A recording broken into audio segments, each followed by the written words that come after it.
development by means of global peace, stability and unity. The association spokesman talked about some of the aims and objectives of the organization, which include the achievement of good governance and leadership, as well as the promotion of democracy and participation on peaceful coexistence.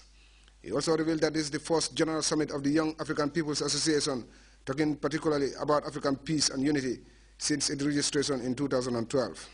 Each and every one of us here present is here with the hope of going home at the end of the day with a positive view towards African unity and coexistence. As we all know, there is war all over Africa. In various parts of Africa, we have wars, people killing one another. So we need ourselves, like we the Africans, to come together and stop these brutal killings and murders in our motherland. The founding father of the association, Vincent Anani, spoke at length on issues surrounding Africa and world peace. Citing the Gambia as an example, Anani said that peace is attainable all over Africa. I am very pleased and happy on the theme of the summit or conference, peaceful coexistence among Africans, self-reliance and African unity.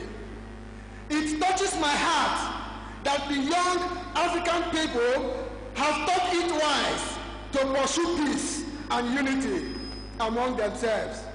I strongly believe that the young people achieve anything they set their minds into. The summit brought together youth participants from various organizations. It also attracted students from various schools, including this St. Teresa's Upper Basic School student. As it is an organization that is African young people, and they are here to fight for peace. According to the president, he mentioned that peace is one of the best things we need in a country. The guest speaker on the occasion, John Mane, opined that peace is a very broad concept whose attainment includes attitudinal change. He further described the summit as fruitful and among the best. All the conferences I have attended, it is only the upstairs, the governmental level people, diplomats, that come together in order to discuss. But in front of me today, I have seen younger people, younger Africans, young, beautiful, great Gambians come together, sit down, think of coming together and discuss something that will move Africa from base one or step one to step two. Peace and stability may be viewed as very crucial tools in the development agenda of any given nation. As a result, one may view the efforts of Young African People's Association Summit to address this issue as very valuable despite its grassroots stance. Maurice Jallo, GRTS. Several housewives in rural Gambia depend on wood as fuel to cook meals. However, Stay Green Foundation, an environmentally friendly organization, is encouraging the women of Ndofan village in the North Bank region to make a U-turn and adopt the latest methods of preparing food in the absence of the three-legged cooking stove. Babakar Mbai is the coordinator of the Stay Green Foundation, and he spoke to the GRTS about organic changes in the kitchen. Cooking stove workshop is meant to assist the communities to build a simple stove that will help them reduce the use of firewood, invariably reducing the stress on the forest and the forest products in terms of firewood production. And then on the other side, it's going to help them reduce emissions of CO2, which is very significant, which is very important in our intervention to try to build resilience to climate change. Because if you look at our women, locally the way we cook with our open tree stone stove, we use a lot of fire. The women are exposed to a lot of heat. The women are exposed to a lot of smoke. The women are exposed to flames. There are so many accidents where women, their lappers or their dresses will, catch fire, burn them, or their children will be born and so forth. But with this stove, it will reduce all those incidents. It will reduce the amount of flame that the women are exposed to. It will reduce the amount of heat that the women are exposed. It will reduce accidents where children are born with fires or women, their dresses are caught on fire and so forth. It will reduce all those things. It will reduce emissions into the atmosphere, which is also good. It will also reduce the use of firewood, which is going to reduce the stress on the forest and the forest products, namely the cutting of trees and so forth for firewood.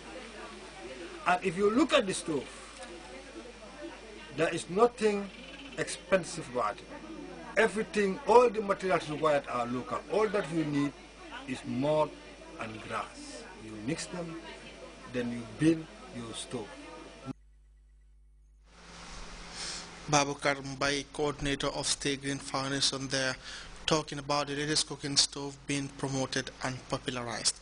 We'll be back with news from outside the Gambia right after this short break.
Coast of Africa.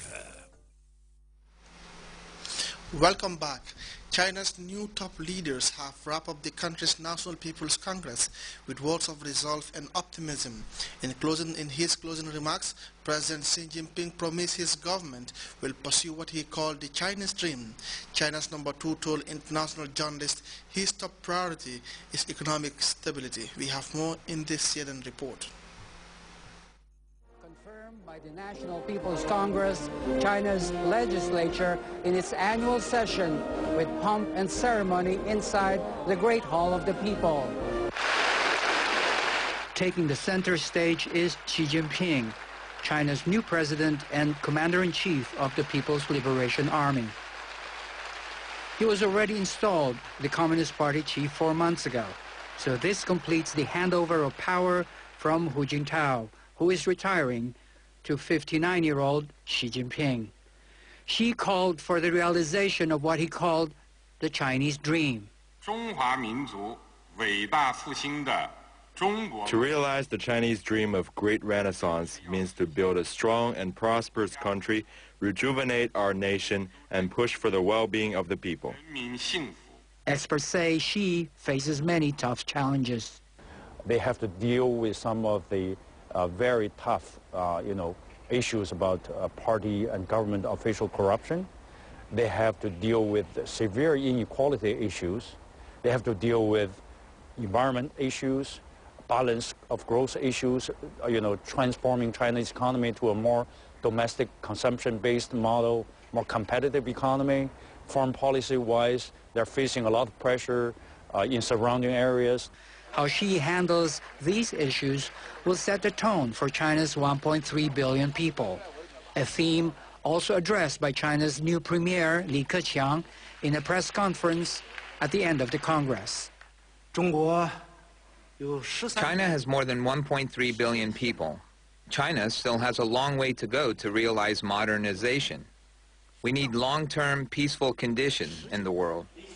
The new premier said China seeks to become a strong and prosperous nation, but pledges China will not seek global domination.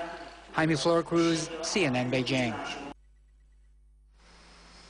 2 aides of Prime Minister Morgan Tsvangirai have been detained by police in the Zimbabwean capital Harare. Their arrest comes as the country votes in a referendum for a new constitution. A 5th French soldier has been killed in Mali after a bomb exploded beneath a tank he was traveling in.